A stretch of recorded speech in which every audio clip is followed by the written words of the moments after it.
Hi, y'all.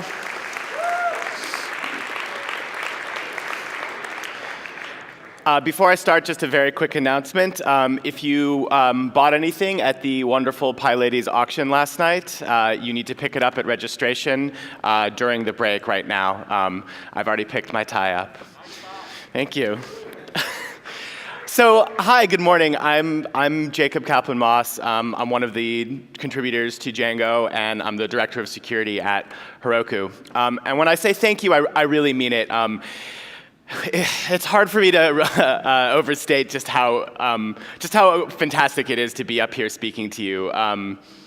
This is the highlight of my career. This is the apex of everything that I've done, and I'm not exaggerating. This community means more to me than anything in tech in my professional life. I spoiled the punchline there, didn't I?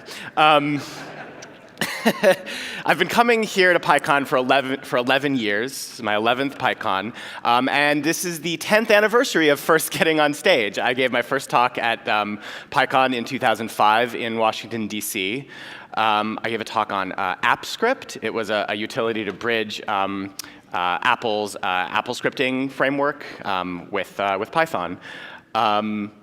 Also in 2005, Adrian gave a tech demo of some tools that we were building internally at the newspaper in Lawrence, Kansas, that we were using to build our websites. Well, those tools became Django, and now Django is 10 years old and is used all around the world by thousands of companies in many different industries. I've watched this conference go from 300 people to close to 3,000. I've watched our community explode with new faces and growing diversity. I've been involved in planning this conference, in membership with the PSF, in discussions about core language development. I've been floating in and out of this community at various levels for a decade. So when I say this is the apex of my professional career, I really mean it. This is pretty incredible. So the problem is that right now, my main emotion is insecurity.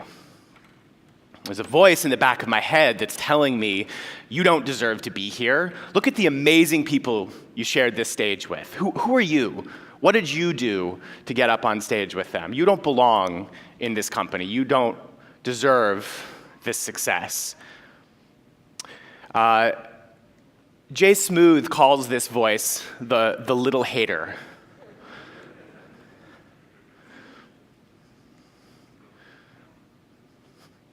Oh man, audio.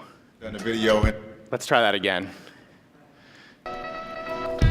Ill doctrine is back in effect. I haven't done a video in a long time. There's been a few reasons for that. Reason number one, somehow both my cameras managed to stop working. Reason number two, I was busy with my first ever trip to Los Angeles for this big web video event called the Winnies. Shout out to everybody I met over there. And the other reason I haven't been doing videos for a while is basically I don't always feel like I'm cut out to do this stuff. I'm sure there are some people who wake up every day feeling confident that the entire world wants to look at their face and listen to them talk, but I'm not one of those people. When I'm in the groove of getting work done and I feel like I'm making a connection with you guys out there and my ideas are resonating with you, it feels natural to keep showing up and maintain that connection. But if I go too long without putting work in and it feels like that connection is broken, there's a little voice inside my head that starts playing tricks on me and trying to convince me that the connection was never really there. And I think this is true for all creative people, that we each have a little hater that lives inside our heads and tries to set up traps for us. Jay is awesome. Everything that he's done is fantastic. So when I hear him talking about his insecurity, I think about my little hater, and my little hater tells me that I don't deserve my success. The really insidious thing about this voice for me is that there's like a little bit of him that's right. And this isn't like a humble brag. I'm not being false modest right now.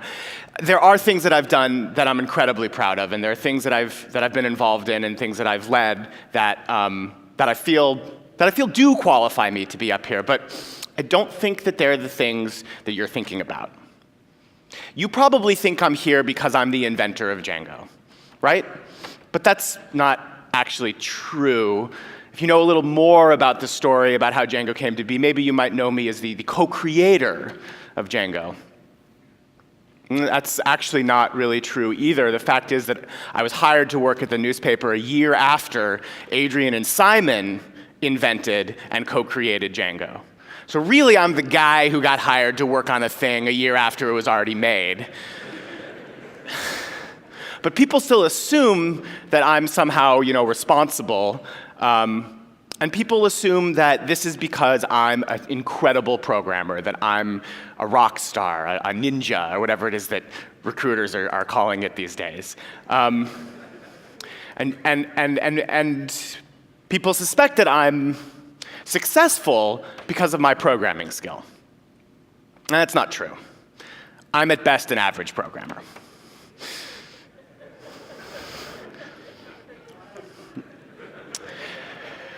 So this is Ann Trayson. Ann's probably the most accomplished ultramarathoner in the history of the sport.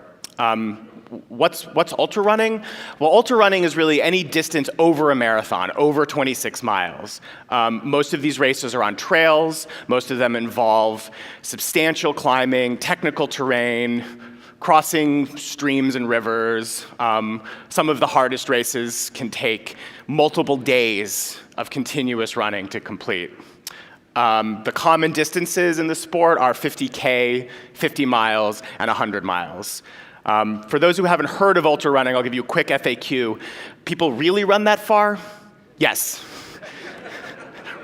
Really? Yes. This is a map of the Western States 100. It runs from Squaw Valley in California all the way down to Auburn. Again, 100 miles over a pass, all on trails. Ann won Western States 14 times over about 2 decades. She set dozens of course records across the country in the 80s and 90s, many of which still stand today 10 or 20 years later. In 1994, she set the course record at the Leadville 100. This is a 100-mile race that takes place mostly above 10,000 feet. Breathing up there is like breathing through a straw. Her course record, very few people have come within an hour of her record. It's never even close. That record has stood for 20 years, and no one's come within smelling distance of it. It's hard to think about. It's hard to overestimate just how dominant, just how exceptional Ann Trayson was in her sport. So I'm talking about this because as of a few weeks ago, I get to call myself an ultra runner as well. I finished my first 50K.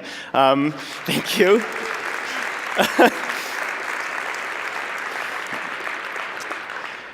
So I'm, of course, not even remotely in the same league as someone like Ann Trayson, but I do get to wear the same label. I'm a mediocre runner. I finished 535th out of about 1,000, so pretty much average. Felt pretty good. And the thing that's interesting about this sport is that we can quantify it. We have a lot of numbers that help us figure out how to measure performance. We can talk about pace, we can talk about distance, we can talk about elevation change, the technicality of the terrain. There's a lot of ways that we can account for the skill gap between me and an elite athlete like Ann. There's one site, ultrasignup.com. It's the main site that ultras and trail races use for signing up. Creative. They calculate what they call a runner score. So mine's 68%, and what that means is that across all of the races that I've run, I typically finish in about 68% slower than the winner. Right? So the winner score is going to be 100%. Someone who just barely, doesn't win is going to be 99%. I'm down there at like 68%. This actually overstates it a little bit. What's kind of cool about this is you can look at it broken down by distance, and so I can see that my performance falls off as I run farther, which means I got to work on my endurance. So my score is 68%. Ann's is 99.58%, which means that she finishes on average in 99% of the time of the winner. In other words, she usually wins, right? This isn't surprising that there's that much of a gap between me, an average runner, and an elite runner. And if we were to plot a histogram of all the various times and scores, we'd come up with the shape that looks a lot like this. This should be a familiar shape to anyone who's done any sort of rudimentary statistics. It's a bell curve, otherwise called a normal distribution. So most people are average, and a few people are exceptionally good, and a few people are exceptionally bad under the sort of skinny ends of that curve. This isn't a surprise when we see this pattern. We call it a normal curve because we see it everywhere. Almost every skill that we know how to measure ends up showing a distribution something like this, with most people behaving around in the middle, and a few people exceptionally good and a few people exceptionally bad. So when I said I was a mediocre programmer, some of you probably didn't believe me. Even though I sort of set it up, even though I led up to it, even though I spoiled the surprise, you probably didn't believe me when I said that. But why? Right? We know that most skill tends to fall into this normal distribution. So most of you, the vast majority of you, have never actually worked with me. Why would you assume that my coding ability is exceptional? Why do you think I'm out there? What is it about what you've heard, what you see, what you think you know, that makes you intuit that I'm under the skinny end? In the absence of any other data, shouldn't you assume that I'm solidly in the middle? Well, part of this is that how do we even measure a coding ability? We are infants in figuring out how to measure our ability to produce software. What are our metrics? Lines of code? What does that measure? Story points? What even is a story point?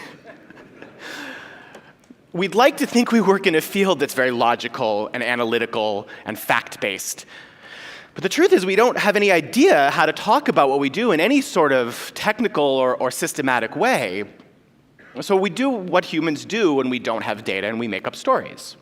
This is a human thing, and we do it. We tell ourselves anecdotes and stories about people's ability to program. And the problem is that these stories are simplistic. This is what we do as human beings. We stereotype, we archetype. And so we say that people suck at programming, and we say that people rock at programming. We don't leave a lot of room for the in-betweens. We bucket everyone we know into an amazing programmer or a worthless use of a seat. And we seem to fall into this assumption that skill in our industry is distributed in like a U-shaped curve. Most people are either on one end of the extreme, which doesn't make a whole lot of sense if you think about it. Like, aren't we learning throughout our career? How would we go from being absolutely terrible to absolutely wonderful without any sort of in-between? But we only tell ourselves these two stories, and so we only allow ourselves two possible narratives. So why did you think that I was under the skinny end? Well, you have two narratives. You have crappy programmers and amazing programmers, and you know that I'm associated with Django, and so the crappy one doesn't seem to fit, and so you pick the good one. Makes sense, right? But we know, again, that if we could measure programming ability, it would look like this. Why? Because most people are average at most things. This is not Lake Wobegon. Most people are not above average. So this assumption that programming falls into this bimodal distribution is dangerous, and it's a myth. And this talent myth sets up a world where you can't program unless you're a rock star or a ninja. And it's actively harmful. This myth is keeping people from programming, it's driving them out of programming, and it's preventing most of the growth and the improvement that we'd like to see.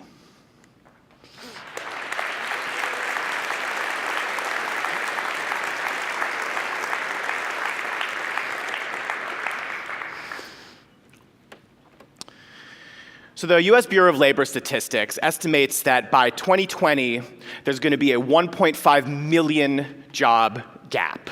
In other words, there are going to be 1.5 million unfilled programming jobs in the US by 2020. All right, 5 years. The EU has published similar numbers. It's about 1.2 million jobs by 2018, 3 years. So it's clear from sort of an industry standpoint, when we take a really broad view, we have to be doing something to get more people into our industry, right? We sometimes talk about this as the pipeline problem, right? We need to get more people into tech. And the talent myth is a filter on the front of that pipeline that prevents people from even considering getting into this career, into this job, into learning this skill. If we believe that talent is distributed bimodally, it lends very quickly to the belief that you're either born with programming ability or not, that it's an innate attribute, that you have an innate talent or you simply don't. And so somebody who doesn't know how to write software, who believes this myth, will assume, well, I'm 30 or 20 or 15 and I haven't written code yet, so I'm never going to. Or 40 or 60. If the only options are to be amazing or terrible, we believe that you have to be passionate about your career. You have to think about programming every waking moment of your life, because if there's only two options, the minute you take your eye off of it, well, you're going to slide right from amazing to terrible again. So we have to always be working in our off hours. We have to be working crazy hours at work. We have to study on our own time, et cetera, et cetera. We don't believe these things about other activities. Last year, over 500,000 people ran a marathon. Did all of them have innate talent? I doubt it. I didn't. I didn't start running until I was 25. Most of them, like me, ran this marathon rather badly. A few people out front ran it very, very fast, and all of these people, pretty slowly. We don't believe you have to be passionate about running. All that it takes is a pair of shoes. We don't even believe you have to particularly like it. How many runners do you know that kind of hate it? Someone asked me one time what the best part about running the 50K was, and I told them it was finishing. Running a marathon is really hard, right? It's 26 miles. It takes sometimes years of training, thousands of miles. It requires commitment and focus. Do you think that writing software, that writing Python is harder than running a marathon? So why aren't there 500,000 people here today? Why do we tell ourselves such different stories about one skill, coding, and another skill, running? I want to tell you a little story about what these narratives do to individuals. A couple years ago, I was at Kansas University's GIS Day. GIS Day are these one-day GIS, Geographic Information Systems, events held at universities all around the world. And I love going to KU's. It's always really exciting, really interesting. I'm a total dabbler in GIS, but it's great seeing professionals talk about it. And each year in the afternoon, students give presentations about their projects. And these are technically detailed, really interesting talks about original research. Any one of those talks could be a session here at Pycon, and you'd all think it was one of the best on the schedule. So why aren't these speakers here? Well, one student a few years ago gave a particularly fantastic presentation. It was about predicting seasonal floods on the Kansas River using a combination of historical data and flow analysis and rainfall data and those sorts of things. And the tools that she used should be pretty familiar to a lot of people in the room. She used Amazon Web Services, Linux, PostgreSQL, Python, Django, GeoDjango. I was hiring Python developers, and she had just written thousands of lines of Python code, and so I asked her if she wanted to interview with us. And she said, oh, no, I can't do that. She said, I'm not really a programmer.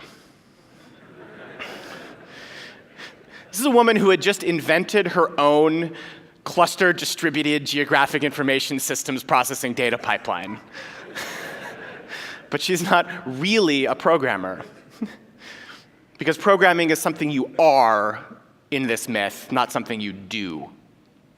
Well, the truth is that programming isn't passion, it isn't a talent, it's just like some things that you can learn.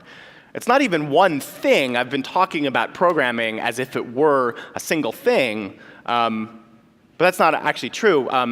Alex Gaynor, when he was reading a draft of this, pointed out to me that software development requires all sorts of skills. Coding is just like one small part of it. We need design, we need communication, we need writing, we need debugging, we need to have at least one person who understands Unicode.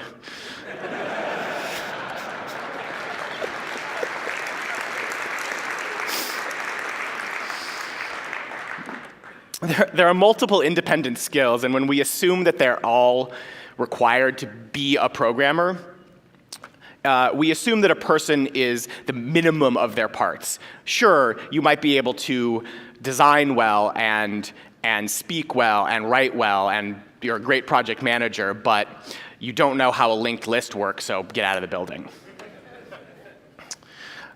Like any skill, you can do any of these skills professionally or occasionally. You can do them as a hobby, or as a part-time job, as a full-time job. You can do them badly, you can do them well, or most likely, you can do them average. If we embrace this idea that it's cool to be okay at these skills, that being average is fine, it'll be less intimidating for newcomers. If we set the bar for success at okay rather than at exceptional, that bar seems a lot easier to clear for people new to our community. Even once we get people in, the talent myth haunts people who are already in our community, and it actively drives people out of tech. This is the part of a talk that's a little bit of a downer, but we have to acknowledge it. The tech industry is rife with sexism, racism, homophobia, and discrimination. This problem is complex and multifaceted. There isn't one cause, but the talent myth is one of them, and it contributes to these. In our industry, we recast the talent myth as the myth of the brilliant asshole, right? The 10x programmer who's so good at his job that people have to work with him. He has such great output that, yeah, he's a jerk, but we still have to work with him anyway. The argument goes that we need this output, and so the toxic behavior is acceptable. Now, in reality, we know that skill is normally distributed, so it's likely that these people aren't actually exceptional. But even if we grant that they are, how many developers does a 10x programmer have to drive away before it's a wash?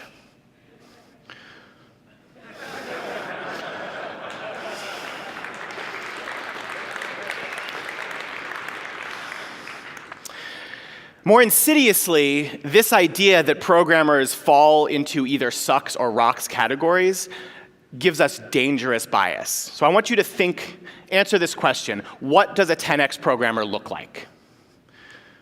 We probably thought of someone like this. This is Mark Zuckerberg, a young white man, because that's who we've seen on the media. Don't spoil it. That's who we've seen on the media in tech company mastheads, and so on and so forth. But that's not actually Mark Zuckerberg. That's what people are laughing about. That's Jesse Eisenberg, who played Mark Zuckerberg in a major motion picture about a young white man founding a tech company. That's Mark Zuckerberg. Sorry, that's not Mark Zuckerberg. That's Andy Samberg.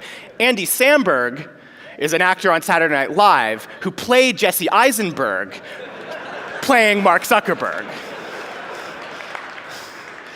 I think that's Mark Zuckerberg. Okay, so I'm trying to be funny here, and I guess for some of you I succeeded. But there's a point here, right? This young white man archetype is so common that we need 3 people to play the same person. Which ones? Anyway, so this means when we see someone who doesn't fit that stereotype, it doesn't look like these 3 men, we assume that they're not a real programmer, because that's what a real programmer looks like. Almost all the women in this industry I know have a story about somebody assuming that they're not actually a programmer. I've talked with multiple women here at Pycon this year who have been asked which guy they're here with.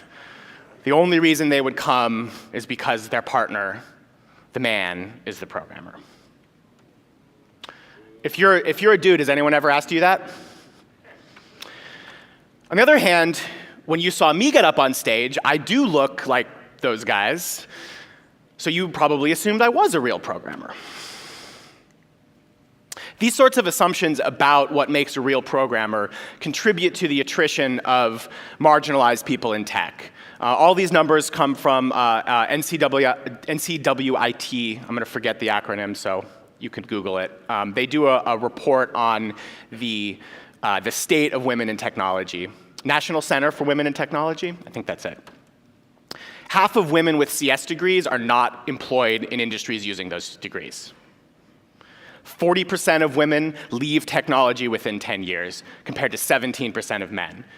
Over half of women leave the industry at the midpoint of their careers. Now, there's certainly other causes. I don't want to imply that this is a problem that with only one root cause. But imagine how frustrating it has to be a woman with a decade of experience and have someone assume that you don't know what you're talking about. It's going to take serious effort to fix our diversity problem. We're never going to get there, though. We're never going to solve this problem if we can't figure out a more nuanced way to think about what a programmer really is and what programming skills really are. There are all kinds of runners, sprinters and distance runners and marathoners and ultramarathoners and people who run on the weekends and people who run every day and people who run professionally and those who are dilettantes. There are runners of all sizes and shapes and genders and ages and races. And all of them have different metrics for success, and all of them are capable of being successful by their own metrics. And we have got to find such a nuanced, shaded, interesting way of thinking about skill in tech. I want to close with one more story. This talk started as a conversation I had with Lynn Root at Pycon some years ago, and it planted the germ of an idea in my head that grew into this topic and eventually this talk. Lynn is a programmer. She's the founder of the San Francisco chapter of PyLadies. She was one of last night's auctioneers. She's a PSF board member, and she's been in and around this community for a while. At the time, PyLadies was relatively new, and I was excited about just the energy and the excitement and the people and the skills that that group was bringing into the industry. And I said to Lynn something along the lines of, you know, it's so great to see all of these badass women programmers. And Lynn said, yes, that's true, but we'll know we've been really successful when there are a whole bunch of average women programmers.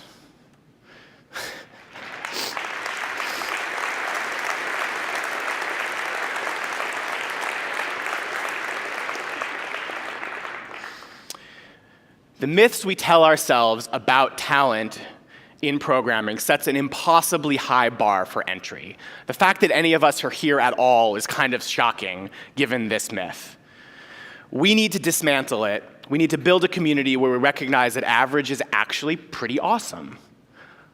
So I am a mediocre programmer, and I would like to invite you to join me, and together we can do our jobs perfectly adequately.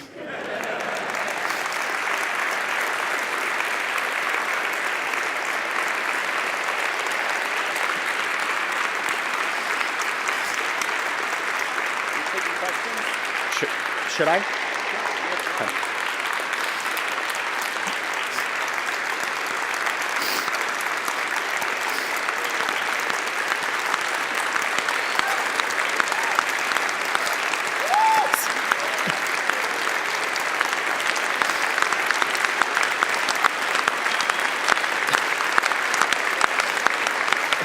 All right, thank you. So I can take questions, a few of them. Before we do, just an observation about questions that I've seen throughout this week. There's been a pattern of people who get up and use the time not to ask a question, but to share their opinion or to pontificate on what the speaker has said. I am very personally interested in that, and I would like to personally hear that type of feedback, and I invite you to email it to me or tweet it at me. But my experience sitting in the audience during those types of non-questions is frustration and anger. And so I'd like to please ask people to ask questions.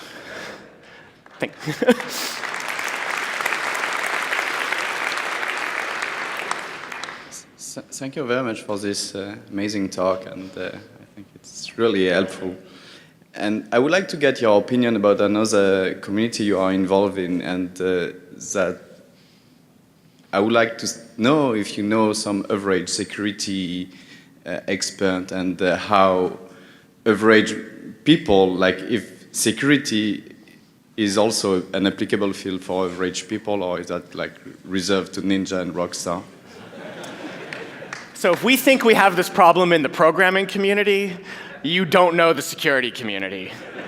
There's a reason that I attend and speak at programming conferences and not security conferences. It's even worse. Yes, that problem exists in that community, and yes, there are plenty of perfectly average security people as well, but they tell themselves this myth to an even higher degree, and it is even more difficult for people entering those communities. I wish that I could give this talk at a security conference, but they probably wouldn't have it. So I am also a mediocre programmer. And Hi. I'm wondering how you think the idea of expertise or depth intersects with this dimension of full stack or breadth. Because there's also this expectation of not only are you expert or not, but you're generalist or specialist. How do those combine in good or bad ways? Yeah, I mean that's part of the myth, right? That you have to be both broad and deep, which you have to know everything about everything. Is that really possible?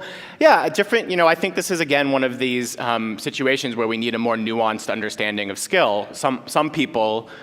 So I'll brag a little bit. Like the thing that I'm good at is knowing a little bit about a lot of things. I'm not very good at going deep. I'm not very good at understanding lots of things, or understanding the details of a thing, but I'm very good at understanding a lot of little pieces. And we need to understand that itself is a skill along with people who go on the other axis who really want to get super deep the other way. I mean, these are both complementary, right? If you're looking organizationally, you kind of want both of those types of expertise, right?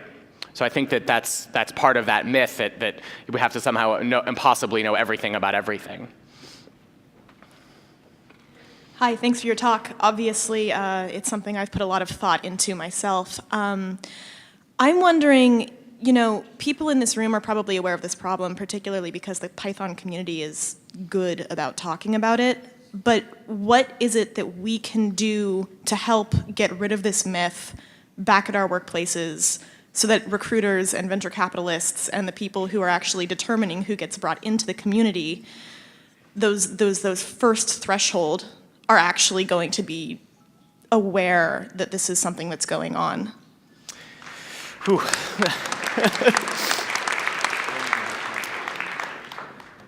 I think that's an incredibly difficult question, and there's probably about 30 answers. I'll give the first one that comes to mind. I think there's more than this. So I think a lot about work-life balance. I think a lot about the idea of the 40-hour or the 35-hour work week, because we seem to think, and I think it's related to these myths, that we need to be working these crazy 60-hour weeks. And I think that's not true. I think that's part of our, thank you. I think that's related to this myth, and I think one thing that we can do, especially those of us who do have a lot of privilege, who are well employed, who do have a 1.5 million person skill gap out there, is if our companies don't respect the idea of work-life balance and don't respect the idea that doing your job, that we should be able to do our jobs well, adequately. We should be able to deliver to expectations, and that should be commended, and that working a healthy schedule should be commended. And I think it's endemic on us with the privilege to do so, to push our organizations to recognize and allow that to flourish. Thank you. Hi, I'm Pamela, and I'm a mediocre programmer as well. Hi. Hi. Kind of the other side of that question, how do we get people who are mediocre programmers to get the courage to apply when we have a job opening? Yeah, see, I wish I knew the answer to that. I am personally hiring an intern this summer for the first time, and I'm terrified because I don't know what to do to create a healthy environment for someone just entering it. I think I know, but I'm terrified that I don't, and that that I'm experimenting on somebody's career here. So